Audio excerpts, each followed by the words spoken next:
नमस्कार, मी संदीप देसाई. या विशेष कार्यक्रमामध्ये आपल्या सगळ्यांचं स्वागत. आपण बघितलं की मनोज जरांगे पाटील यांनी काल दसरा मेळाव्याचं भाषण केलेलं आहे आणि त्यानंतर राज्यातलं राजकारण तापलेलं पाहायला मिळत आहेत, वेगवेगळ्या प्रतिक्रिया येत आहेत आणि या सगळ्या घडामोडी जरांगे पाटील यांनी दसऱ्याचा अल्टिमेटम दिला होता. मात्र काल दसऱ्याच्या मेळाव्यामध्ये जरांगे पाटलांनी पुन्हा दिवाळीचा अल्टिमेटम दिलाय आणि स्वतः या सगळ्या आरक्षणाच्या घडामोडींबद्दल आणि या सगळ्या परिस्थितीबद्दल बोलण्यासाठी जरांगे पाटील आपल्यासोबत जोडले गेलेले आहेत. मनोज जरांगे पाटील जी, स्वागत आहे तुमचं झी 24 तासच्या विशेष कार्यक्रमामध्ये.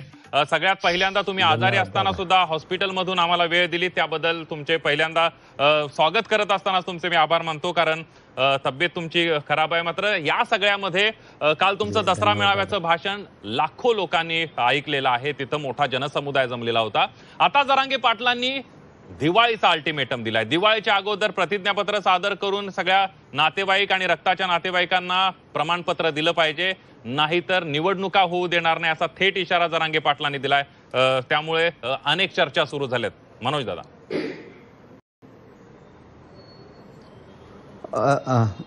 देसाई दादासाहेब, खरं सांगतो की मुंबईत मराठे करोडोने गेले आणि देवेंद्र फडणवीस साहेबांवरती मराठ्यांनी विश्वास ठेवला, आपले शिंदे साहेबांवरती ठेवला आणि विशेष करून विखे पाटील साहेबांवरती विश्वास ठेवलाय.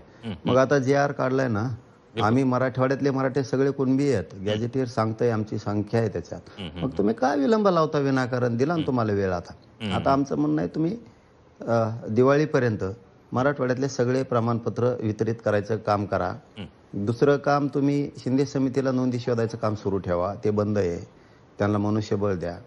आमचं तिसरं म्हणणं आहे, तुम्ही केसेस सगळ्या मागं घ्या, बलिदान गेलेल्या कुटुंबाला आरक्षणासाठी नोकऱ्या द्या, त्यांचे निधी द्या. हे विषय स्पीडनं घ्या. तुम्ही हैदराबादचं गॅजेटियर घेतलं, आता सातारा संस्थांचं घ्या, औंधचं घ्या, पुण्याचं घ्या, कोल्हापूरचं गॅजेटियर घ्या आणि लागू करा पटापट. नसता आम्हाला काय हौस नाही ना तुम्हाला बोलायची, तुम्ही द्या.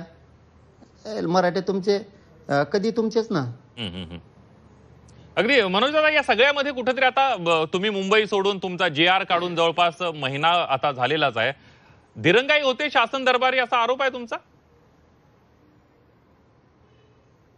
नाही केला असता मी, पण शेतकऱ्यावरती अचानक संकट ओढवलं आणि शेतकरी उद्ध्वस्त झाला, त्याच्यामुळे थोडं आम्ही समजून घेतलं. विखे पाटील साहेबाचाही फोन आलता की आता गाव समित्या आहेत, तालुक्याच्या आहेत, जिल्ह्याच्या आहेत आणि अतिवृष्टी झाली, थोडासा वेळ द्या. JR प्रमाणे मराठवाड्यातला सगळा मराठा कुणबी आपण त्यांना आरक्षण देऊ, थोडा वेळ द्या. मग जरा समजून घ्यावं लागतं, शेतकरी अडचणीत आहे.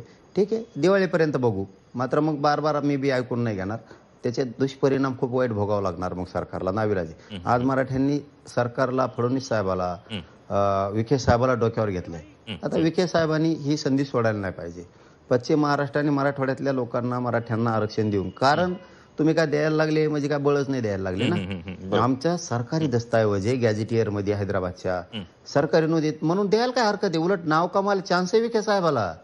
सातारा संस्थांचं गॅजेट आहे, कोल्हापूरचं गॅजेटियर आहे, तुम्हाला नाव कमाल चान्स आहे. उलट तुम्ही बोलू शकता ओबीसीला, धबाक त्यांच्या नोंदी आहेत म्हणल्यावर त्यांना आरक्षण द्यावं लागणार आहे. आम्ही काय कोणाचं देत नाहीत त्यांना, किंवा दुसऱ्याचं काढून त्यांना नाही देत आम्ही, त्यांच्याच नोंदी आता त्यांचंच आरक्षण त्यांना देतोय. मराठवाड्यातला सगळा मराठा हा कुणबी आहे, आम्ही त्यांचं त्यांना देतोय. नाव कमायला पाहिजे विखे साहेबांनी, रोज न्यायावर घ्यायला पाहिजे, लय बेकार होऊन जाईल. हो, रोज जर एकदा मराठी भिडले ना तर फडणवीस साहेबांना आणि विखे साहेबांना जड जाईल. अगदी मनोज दादा, या सगळ्यामध्ये तुम्ही एक इशारा दिलाय की निवडणुका होऊ देणार नाही. जवळपास 30 महानगरपालिका असतील, त्याचबरोबर झेडपीच्या निवडणुका होणार आहेत. या सगळ्यामध्ये मनोज जरांगे पाटलांनी आता सरकारला टार्गेट केलं, अशा प्रकारची ही चर्चा सुरू झाली. काय म्हणणं आहे मनोज जरांगे पाटलांचं याच्यावर? कमवून नाही करणार बरं देसाई दादासाहेब, मी टार्गेट कम नाही करणार. मी शेतकऱ्यासाठी इशारा दिलाय तो. माझा शेतकरी अडचणीत आहे, तुम्ही शेतकऱ्याचे पैसे कापणार असं काही करा दादा. दादा तुम्हाला अडचण आली, पुन्हा तुम्हाला मदत करायची सोडून अडचणीत आणायचं म्हणजे शेतकरी अडचणीत आला, तुम्ही त्याला मदत करायची, त्याचेच पैसे कापणार. अहो, इथं 5 रट पार मागून पडायची वेळ आली, आमच्या काम करून तुम्ही उसाचे 15 रुपये कापिणार. काय राव, ही भाषा आहे का? म्हणजे हे आमचा अपमान केलेला आहे मग शेतकऱ्याचा, असा अर्थ होतो. तुम्ही आमचा अपमान करायला. आमचे काय हाल चाललेत राव काम करू करू. या बरं एक दिवस चिखलात म्हणा. नाही नाही नाही कशी मनोज दादा गुडघे केली पाहिजे, शेतकऱ्यांच्या बद्दल नाही चिखलात, म्हणत आहे, रेंद्या. शेतकऱ्यांच्या बद्दल नाही, आरक्षणावर आपण बोलतोय, शेतकऱ्यांच्या मुद्द्यावर मी येणारच आहे. पण या सगळ्यामध्ये जी आर काढल्यानंतर काही दाखले द्यायला सुरुवात करण्यात आलेली होती. तुम्ही सुद्धा सांगितलं की दाखले द्यायला सुरुवात केली आहे. ग्राउंडवरची परिस्थिती काय आता हैदराबाद गॅझेट प्रमाणे ग्राउंडवर दाखले द्यायला अजूनही सुरू आहे का, थोडंसं काम थांबलंय?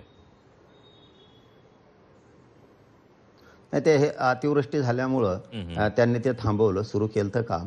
त्याबद्दल तर आम्ही खरंच कौतुक केलं त्यांचं, खऱ्यानेच कौतुक केलं की हैदराबाद गॅझेटियरचा जी आर काढला. एक तर काय झालं, आम्ही महाराष्ट्रात राहिलो होतो आणि आमचा सगळा रेकॉर्ड तेलंगणात आहे, आंध्र प्रदेशात, म्हणजे हे असं देशात कुठंच नसल. आमचा सगळा रेकॉर्ड तिकडं आणि आम्ही राहिली इकडं. आता कमीत कमी आमच्या जवळ म्हणजे नाही का मराठवाड्यात शेत आहे, तर आम्हाला इथंच काम करायला पाहिजे ना. आम्ही राहिलेत महाराष्ट्रात, कामाला शेत करायला जावं लागतं आम्हाला तिकडं आंध्र प्रदेशात. म्हणजे बघा ही पद्धत. आम्ही आता रेकॉर्ड इथं आणला, इथं मिनिट्स तयार झाले, कॅबिनेट समोर आलं.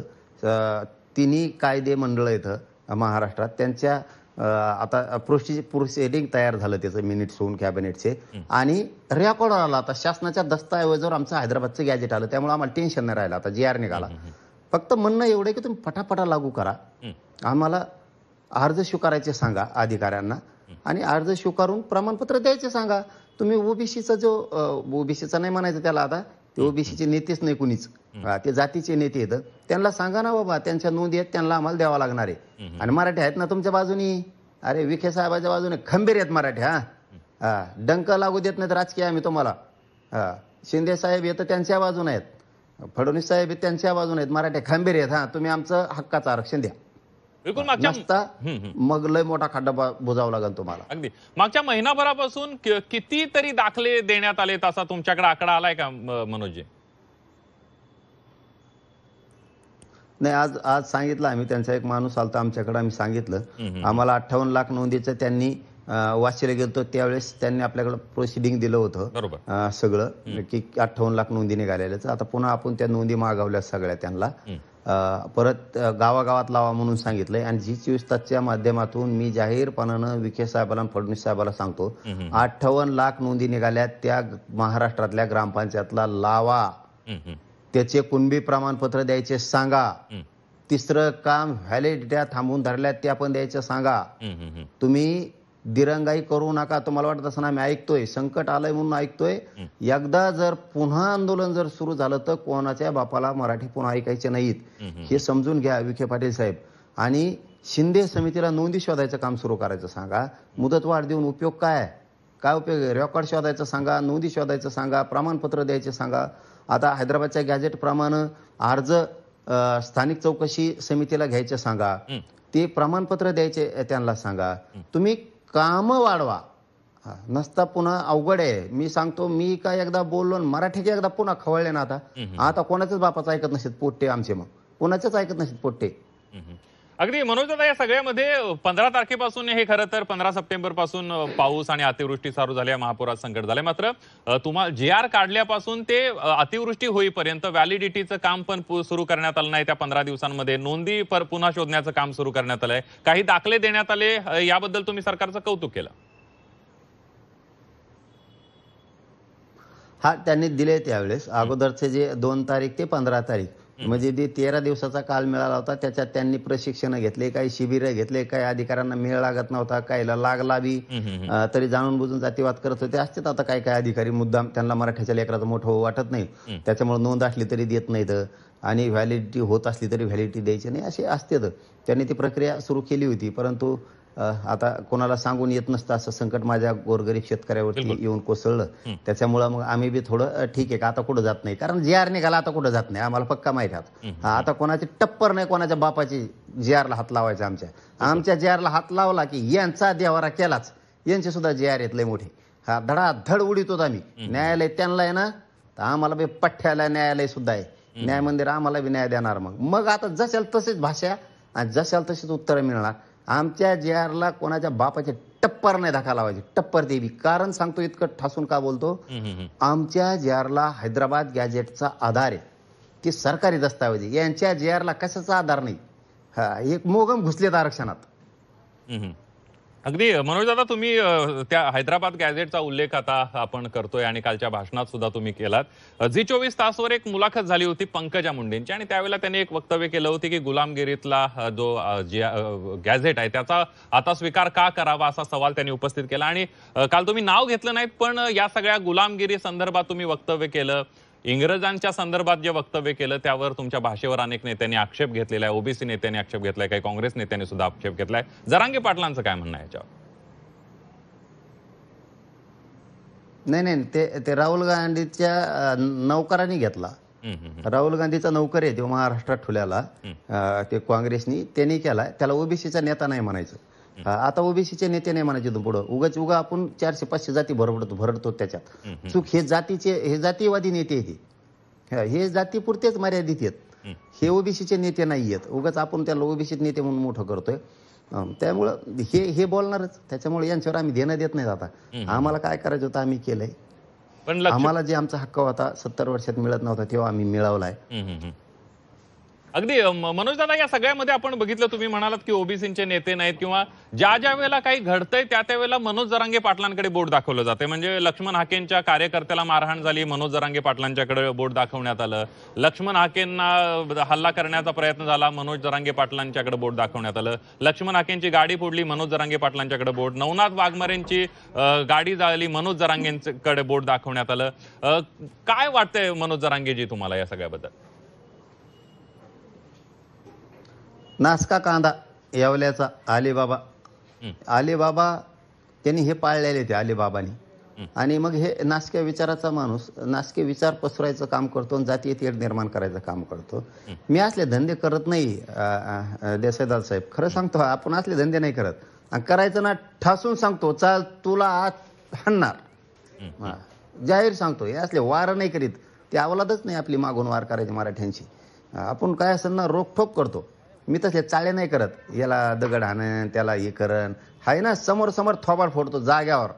असलं नाही. त्यात काय मर्दानगी आणि यांना मोजित नाहीत आम्ही. ते तुम्ही नाव घेतलेत ना, यांना मोजित नाहीत आम्ही. कारण हे असले काय आपण कोणाला बोलावं. आम्ही जर कोणाला बोललो असलं तर त्याने आम्हाला बोलावं.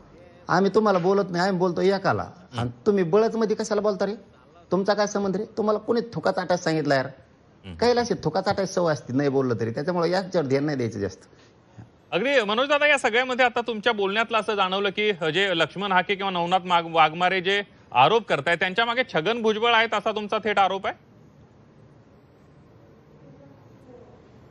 तेच तर सगळे काढी लावतात. आता ते मुंडे त्यांनीच बिघडले. ते चांगले होते. म्हणजे धनंजय मुंडे आणि पंकजा मुंडेंनी ज्या भाषणामध्ये काही उल्लेख केला त्यांच्या मागे सुद्धा छगन भुजबळच आहेत असा तुमचा आरोप आहे? आणि मग काय कोण आहे दुसरं?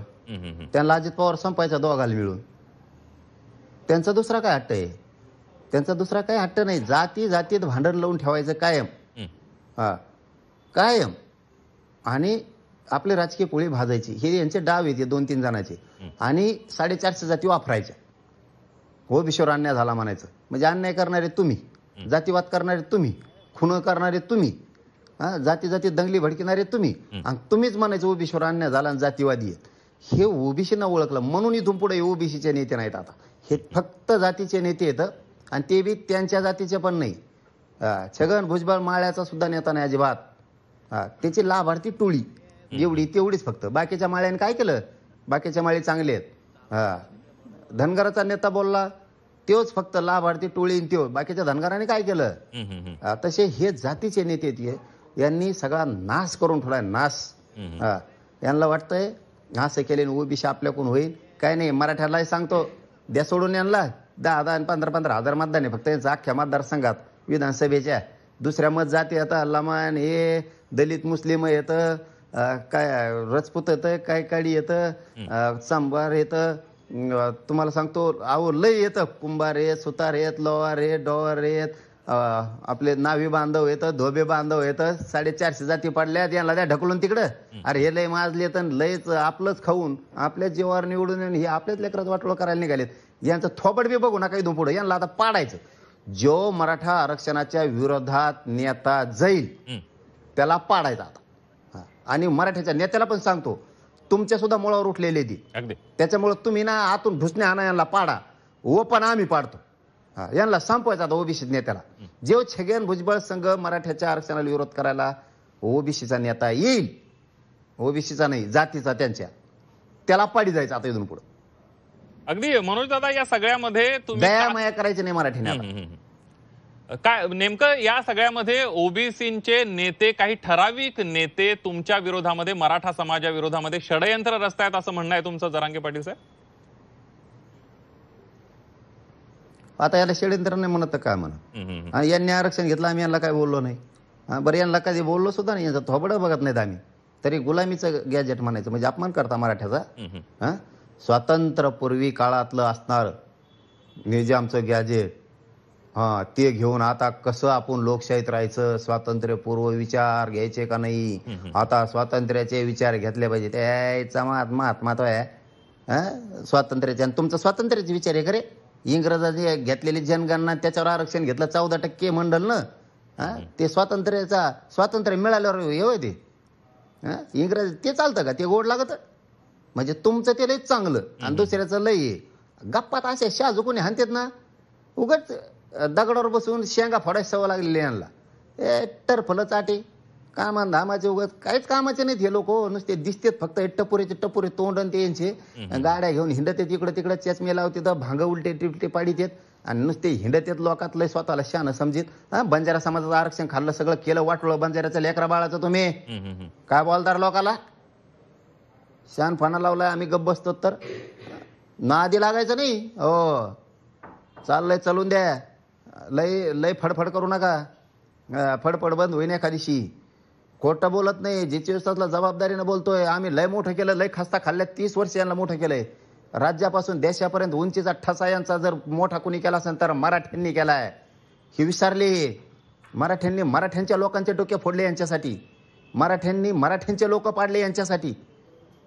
आणि हे आज दोघच जण आहेत तरी मराठ्याला आरक्षण देऊन रस्त्यावर येतात. याच्यासाठी तुम्हाला लाल दिव्यात बसले का मराठ्यांनी? विसरले का ते सुखाचे दिवस? अरे वैचारिक मतभेद असायला पाहिजेत, वैचारिक विरोध केला पाहिजे. ठीक आहे, तुम्ही गुलाबीचं गॅजेट म्हणून आम्हाला हिनविणार? आम्ही म्हणलं का तुम्हाला हिनीलं का आम्ही? तिकडे महाराणा प्रतापांच्या राजस्थानमध्ये तुम्ही त्यांच्या किल्ल्याच्या शेजारी शेण गोळा करायला जायचे, लीत गोळा करायला जायचे, त्यांचे त्या अकबरबादच्याचे तुम्ही जनरद व्हायचे, असं म्हणलो का आम्ही तुम्हाला? आणि महाराणा प्रतापाचे एकाचे 2 काडी लावली त्या अकबरापाशी जाऊन, आणि मग त्या महाराणा प्रताप साहेबांनी त्या अकबराने धोपाडलं तुम्हाला आणि आले इकडे पळून. महाराष्ट्रात आमच्या आश्रयाला आले इथं, आता आम्हालाच शिकायला लागले की शानपण. अगदी मनोज दादा, या सगळ्यामध्ये आता तुम्ही त्या हैदराबाद गॅझेट संदर्भात जे आरोप करण्यात आले होते त्या सगळ्याला तुम्ही उत्तर दिले. मात्र बंजारा समाजाची एक मागणी आता हैदराबाद गॅझेटचा GR काढल्यानंतर समोर येताना दिसते, त्याकडे मनोज जरांगे पाटील कसं बघतायत? दादासाहेब वाटलं झालो त्या लोकांचं, काय सांगावं. मी बळच बोलत नाही. आता बंजारा समाजाच्या लेकराला, पोरी बाळीला सुद्धा समजायला लागलं आपलं आरक्षण वाटलं झालं. त्यांनी मयापोटी आरक्षण दिलं. त्यांना 5% होतं, 2.5% म्हणले जाऊ द्या साहेबावर लय प्रेम आहे आपलं, दिलं. अरे त्या साहेबांनी यांचे 3 तर लोक नोकरी लावायचे, ज्याचं आरक्षण घेतलं त्याचं. स्वतःचे लाखो लावले, लाखो म्हणतो, त्याच्यात 20-30 हजार तरी लावायचे बंजारा समाजाची, ज्याचं आरक्षण घेतलं त्यांचं. उसं थोड्याच वेळ आली त्या बंजारा समाजाला. आणि इतक्या आपल्या बुद्धीचे त्यांचंच आरक्षण घेतलं, 2.5%च्या जागा यांनीच घेतल्या आणि त्यांच्या 2.5%च्या यांनीच घेतल्या. म्हणजे 5% जागा एकट्यानेच झाडपिल्या. आणि हे लोकांना सांगायचं ताटातलं खाऊ नका. अरे पटलं तरी पाहिजे, तुमची लायकी तरी पाहिजे तुम्हाला म्हणायला ताटातलं खाऊ नका. आणि कोणाला म्हणतात आम्ही तुमच्यासारखे दिसतो, याचा धंदा. आता बंजारा समाज सारखे दिसते काही म्हणतात, आम्ही बंजारा समाज सारखे दिसतो. कोणाचं लेकरू आपल्यासारखं दिसतं म्हणून कसं जमत? काही म्हणते हे आरक्षणासाठी, पैशासाठी, शायनिंग मारायसाठी ना, हे काही म्हणायला बसलेत. तुम्ही शिकू नका मला, याच्या ताटातला घेऊ नका. त्याच्या आणखीन सांगतो, वेळ गेलेला नाही, तुम्ही मराठीच्या विरोधात जाऊ नका छगन भुजबळचं ऐकून. तुमचं बसतान बसून जाईल राजकीय सगळं उद्ध्वस्त होता. उद्ध्वस्त तुमचे सगळे गुंडगिरीचे अड्डे उद्ध्वस्त होतील आणि राजकारणाचे अड्डे सुद्धा उद्ध्वस्त होतील. ध्यानात राहू द्या. पश्चाताप करायला सुद्धा तुमच्याकडे वेळ नसन मराठीचा जर नादी लागलात. छगन भुजबळचं ऐकून मराठीच्या विरोधात जाऊ नका. दोघं बी शहाणे व्हा आणखीन बी. अगदी मनोज दादा, कालच्या भाषणातून सुद्धा तुम्ही इशारा दिलाय, आज सुद्धा तुम्ही झी 24 तासच्या मुलाखतीमध्ये इशारा दिलाय. कालच्या भाषणात जर आपण बघितलं तर तुम्ही इतर नेत्यांना इशारा देत असताना तुम्ही समाजाच्या नेत्यांना सुद्धा इशारा दिलाय. समाजाचे फसवणूक करू नका, नाहीतर समाज तुम्हाला माफ करणार नाही. राज्यात अशी चर्चा सुरू झाली, जरांगे पाटलांचा मराठा समाजातल्या कोणत्या नेत्यांकडे रोख आहे? नाही काय आता दादा, आम्ही गरीबाचे लेकर आहेत. आमची जी भाषा आहे तेच जेवण आहेत, तेच खाणं पाणी आमचं. त्याच्यामुळं आम्हाला ना खरं लागतं, आम्हाला होत नाही सहन एखादा वाकडा शब्द गेला की. कारण आम्ही मिंदे नाहीत, कुणाचा रुपया खात नाहीत, मॅनेज होत नाहीत, फुटत नाहीत. रात्रंदिवस रक्त जाळतो, समाजाला उंचीवर न्यायचं काम करतो, गरिबांचे लेकरं मोठं करायचं काम करतो. त्यामुळे आम्हाला सहन होत नाही उनं धुनं बोललेलं. ज्यांनी 40, 45 वर्ष मराठ्यांच्या लढाया लढल्या, तुम्हाला काही देता नाही ना आलं, आम्ही तुम्हाला नाव नाही ठेवलं तुम्ही काही नाही दिलं म्हणून. आम्ही काही ना काहीतरी दिलं ना राव. आज जे मराठा समाजाला मिळालं ते भरपूर मिळालंय, तरी पण राहिलेलं मिळन असं म्हणतोय मी. एका वर्षात 58 लाख नोंदी म्हणजे 3 कोटी मराठ्याला आरक्षण दिलंय. 2023 ते 2024च्या आत, 2024 ते 2025 पर्यंत 2 गॅजेट दिलेत. मराठवाड्याचं गॅजेटियर दिलं आणि सातारा संस्थांचं गॅजेटियर दिलं. पश्चिम महाराष्ट्र मराठवाडा आरक्षणात घातला. अरे मिळालंय, लय मिळालंय. आणि आता गावाची गावं निघालेत ना, दम धरा ना. आणि जरी काही चुकलं बी तरी जे दुरुस्त करून आपण, त्यात काय अडचण आहे. पण गरीब खपत नाही. बघा काय असतं, गरीबाचं तळमळीनं करणारं पोरग हे समाजालाच मिळून देतं, पैशाला आणि पदाला किंमत देत नाही. आणि मी समाजापेक्षा मोठं पैशाला समजित नाही. समाज हीच माझी संपत्ती आहे, समाज हेच माझा परिवार कुटुंब आहे. म्हणून त्या समाजासाठी जीवपानाला लावून झटतो मी कालही तेच सांगितलं आणि आताही माझ्या झी 24 तासच्या माझ्या माध्यमातून सांगतो मी की माझ्या झी 24 तासच्या माध्यमातून माझ्या मराठा समाजाला सांगतो की मी त्यावेळेसही सांगितलं होतं, एवढ्या वेळेस मुंबईला चला, मी तुमच्या थोड्या दिवसाचा पाहुणा आहे. कारण मला उपोषणानं शरीर साथ देत नाहीये. मी कधी मरल आणि कधी काय होईल मला माहीत नाही. आणि माझा शब्द माझ्या समाजाने ऐकला आणि सगळा समाज मुंबईला आला आणि आपण त्यांना GR समाजाला दिला. आता कधी मरण आलं तरी मी आनंदाने मरायला तयार आहे. कारण शेवटी शरीर हे माझं शरीर इतकं खचलंय. माझं 2 घंटे चांगलं राहतं, 4 दिवस चांगलं राहतं आणि एकाएकीच काय होतं कळत नाही. पंचव्या दिवशी मरल माहीत नाही, पण हाही तोपर्यंत मराठ्यांची मान ताठ मानेनं जगायला लावीन. छाती काढूनच मराठा जगल, स्वाभिमानानेच जगन. मराठ्यांची मान खाली होईल, त्याची किंमत जाईल, प्रतिष्ठा कमी होईल. असं मनोज जरांगे एक बी पाऊल उचलणार नाही. हाही तोवर समाज उंचीवरच नेणार. फक्त मराठ्यांनी एकजूट राहायचं, कोणाचं ऐकायचं नाही. जातीवाद आपण करायचा आधी नाही, कुणी केला तर ऐकून घ्यायचं नाही. आणि जो मराठ्यांच्या विरोधात जाईल त्याची आता दयामाया करायची नाही. अगदी मनोज दादा, या सगळ्यामध्ये कालही तुम्ही इशारा दिला होता. मी तेच म्हणत होतो की तुम्हाला असं वाटतंय का की लोकप्रतिनिधी मराठा समाजाचे आमदार, खासदार असतील किंवा मंत्री असतील, हे ज्या पद्धतीनं मराठा आंदोलनामध्ये सहभागी व्हायला पाहिजे होतं, मराठा आंदोलनाला मनोज जरांगे पाटलांना पाठिंबा द्यायला हवा होता, तसा मिळत नाही अशी खंत आहे तुमची मनोज दादा? नाही, आता नाही. आधी होती, आता नाही. आता येते तर आता भाजपमधले काँग्रेस, शिवसेना, राष्ट्रवादी काँग्रेस, जेवढे पक्ष, सगळे मराठ्यांचे नेते आता आंदोलनात यायला लागलेत. त्याचं कारण सांगू का चॅनलवर? बोला, सांगायला पाहिजे, त्याशिवाय महाराष्ट्राला कळणार कसं? नाही आता काय झालं, जाऊ द्या, त्याच्या आईला सांगतोच. काय झालंय, हे राजकीय नेत्यांना सुद्धा मराठ्याच्या म्हणतो फक्त मी, खूप अडचणीत आणायला लागले. त्यांनाही धोका लक्षात यायला लागला की आपल्याला एका एकाला संपवलं जात आहे. त्याच्यापेक्षा आपण सुद्धा आता एकजूट असलं पाहिजे. जाणून बुजून जे चिल्लर 10-5 एकत्र येते तर मोठा टार्गेट, मराठ्यांचा मोठा नेता टार्गेट करते, संपला पाहिजे. आता मराठ्यांच्या नेत्याच्या लक्षात आलंय, मी पण आणून दिलंय. मी ते मान्य करतो झी 24 तासला, चाहे खोटं बोलू नये माणसाने. मीही माझ्या मराठ्यांच्या नेत्याच्या लक्षात आणून दिलं, तुम्ही संपताल, तुम्हाला संपायचा घाट घातलाय. तुम्ही सुद्धा आतून सगळ्या पक्षातले मराठी एकरात जा. गरीब मराठ्याला बळ द्या, गरीब मराठे तुम्हाला बळ देते आणि तुम्ही बी सगळ्या पक्षातले एकत्र राहा. 2 उदाहरणं सांगितली होती मी त्यांना. एक त्यांचं की तुम्हाला संपवायला निघालेत कारण तुम्ही कष्टावर कमवलंय. तुमच्या शाळावर पोट दुखतं त्यांचं, कॉलेजवर पोट दुखतंय त्यांचं, तुमच्या कारखान्यावर पोट दुखतंय त्यांचं. कष्टाने कमीलंय ना, कुणाचं लुटलंय का माझ्या मराठ्यांनी? तुम्हाला कमाल रोग आले का? शाळा कारखाने, लोकांच्या याच्यावर नजरा तुमच्या नुसत्या. म्हणून माझे मराठीचे नेते हुशार झाले. आणि दुसरं त्यांना समजून सांगितलं की मराठ्याच्या अधिकाऱ्या सुद्धा आणि उद्योगपती सुद्धा संपवण्याचा घाट घातला जातोय. तुम्ही 3 जण जरा सावध राहा आणि साथ देत जा एकमेकाला. त्याच्यामुळं इथून पुढेही अधिकाऱ्यांनाही सांगतो, मराठ्याच्या उद्योगपतीलाही सांगतो, नेत्यांना सांगतो, आम्ही मराठी तुमच्या सोबत आहेत. तुम्ही सुद्धा अंधारातून का व्हायना आता साथ द्यायची नसता. अधिकाऱ्याला, नेत्याला आणि उद्योगपतीला हे लोक संपवतील, संपू द्यायचं नाही. म्हणून आता एक झाले सगळे. अगदी मनोज दादा, प्रश्न अनेक आहेत, खूप विचारायचं आहे, खूप तुमच्याकडनं जाणून घ्यायचं आहे.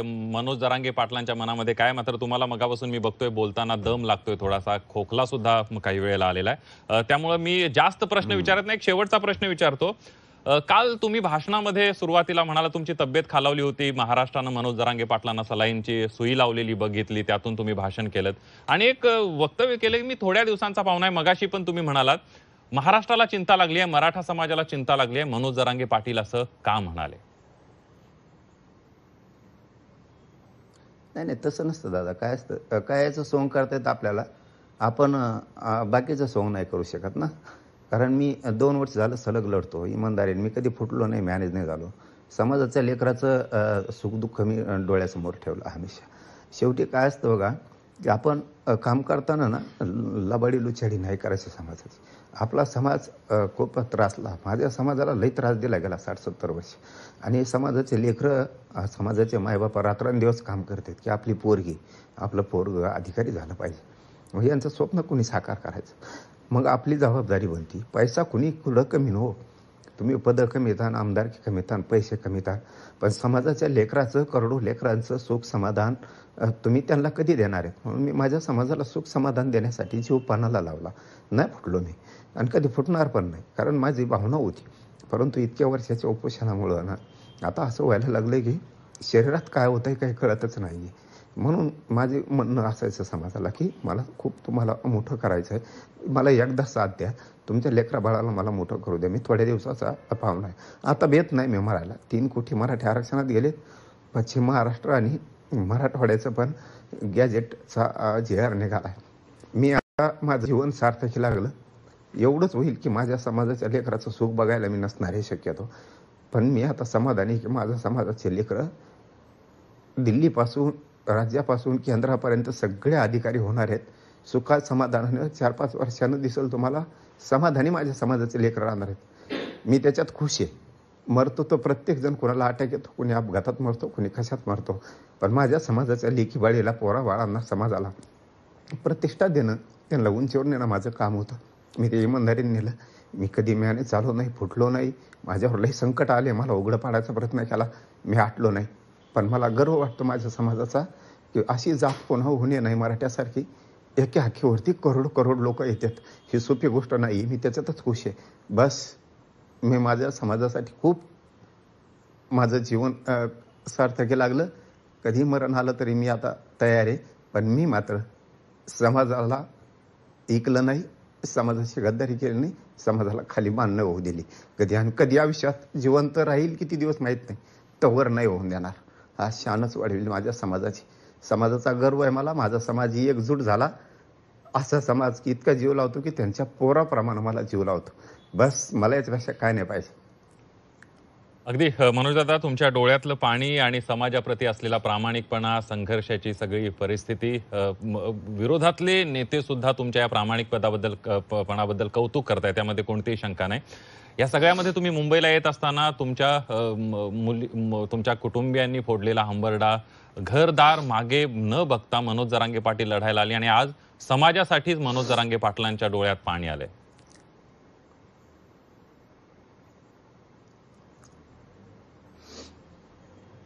मनोज दादा, कुठेतरी या सगळ्यामध्ये तुमची चिंता लागून राहिली होती मराठा समाजाला, कारण आम्ही सोशल मीडियावर काही प्रतिक्रिया बघत होतो. कारण तुमचा जो हात वर जात होता त्याला सलाईन लावलेलं होतं, तुम्हाला धरून आणलं होतं स्टेजवर, आणि ती परिस्थिती जी आहे ती कुठेतरी मराठा समाजाला किंवा सगळ्यांनाच कुठेतरी बोचणारी होती. त्यामुळे मनोज जरांगे पाटलांनी आरोग्याची काळजी घ्यावी अशा सुद्धा प्रतिक्रिया येताना पाहायला मिळत होत्या. गद्दारी करून कोणी जगू शकतो? पैसा कमवायला काय लागतं, पदं कमवायला काय लागतं? समाज मोडून पडल्यावर नाही उठत. समाजाला ताठमानेने जगायचं असलं आणि समाज स्वाभिमानानं रस्त्याने जर चालायचं असला सुखी समाधानाने, तर आपल्याला करारी वागावं लागतं. छत्रपती शिवरायांच्या विचाराच्या मावळ्यात आपण आपल्या राजांना आपले आटके पार, 7 समुद्र पार झेंडे फडकिलेत आणि या मराठ्यांची शान वाढवली. त्या मराठ्यांची शान आपण का घालवायची? आपण झिजलो स्वतःला, आपण झिजलो. आपण खूप झिजलो, आपण रक्त जाळलो, पश्चात्तापाशी राहिलो समाजासाठी. प्रामाणिकपणानं काम केलं आपण. कारण आपलं ब्रीद वाक्य होतं, फुटायचं नाही, अजिबात फुटायचं नाही, समाजाला धोका द्यायचा नाही. ही समाज समुद्रासारखा आहे. देव आहे माझा समाज. मला थोडं दुःख लागलं ना, तर हातात मिळेल ते घेतो, तो असा तऱ्हाला लागतो भयानक. ही ऊर्जा माझ्या समाजात निर्माण झाली. माझा समाज कधी एकजूट होत नव्हता, एकजूट झाला. लोकांनी दारूचे व्यसनं कमी केले, लोकांनी बांध फोडायचे कमी केले, भांडणं कमी करून टाकले, एकमेकाला मदत करायला लागले.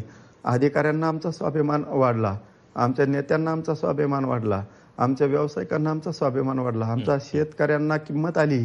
माझ्या गरीब मराठ्यांना कोणी विचारत नव्हतं, त्याला किंमत आली. आज गरिबांचे लेकरं अधिकारी व्हायला लागले. याच्यापेक्षा माझ्यासाठी खुशीचा दिवस कोणता आहे? माझा समाज एकजूट झाला आणि समाजाचे लेकरं अधिकारी व्हायला लागले. हीच माझ्यासाठी दिवाळी आणि दसरा आहे. आपलं जीवन खूप सार्थकी झालेलं आहे. नाही बघितलं, मी माझ्या समाजाला कुटुंब मानलं, माझ्या कुटुंबापेक्षाही मी माझ्या समाजाला मानलं. कुटुंब तर कुणी मोठं करील हो, पण समाजाला कोण मोठं करील? म्हणून माझ्या समाजासाठी मी कोणत्याही टोकाला जायला तयार आहे. मी क्षत्रिय मराठा, मी भेट नाही, मागं सरकत नाही, पैशाला आपापल्याला नाही आहे. देसाई दादासाहेब, मला पैशाचं काय करायचं? मला किती पैसे आणि पदं दिली असते, काय करायचं? मी एका दिवसात करोडपती झालं असतं, पण माझ्या समाजाच्या लेकराचं आयुष्याचं वाटोळं झालं असतं मराठ्याच्या. अगदी मनोज दादा, तुमचा प्रयत्न प्रामाणिक आहे. समाजासाठी तुम्ही जीवाची पर्वा न करता हा सगळा लढा उभारलेला आहे. तुम्ही आरोग्याची काळजी घ्या, तुम्ही दीर्घायुष्य व्हा, अशीच आमची इच्छा आहे. सगळ्या मराठा बांधवांची सुद्धा हीच इच्छा असेल. आरोग्याची सगळी अडचण असताना सुद्धा, तुम्ही आजारी असताना सुद्धा झी 24 तासशी बोलला, तुमच्या भावना मोकळ्या केल्यात, मराठा समाजाविषयी असलेलं पुढचं नियोजन सांगितलं, तुमच्या सगळ्या आरक्षणाच्या आंदोलनाची भूमिका सगळ्या महाराष्ट्रापुढे मांडली, त्याबद्दल मनपूर्वक धन्यवाद. धन्यवाद दादा. धन्यवाद. आपण बघितलं मनोज जरांगे पाटील झी 24 तासशी बोलताना भाऊक झाले. त्यांच्या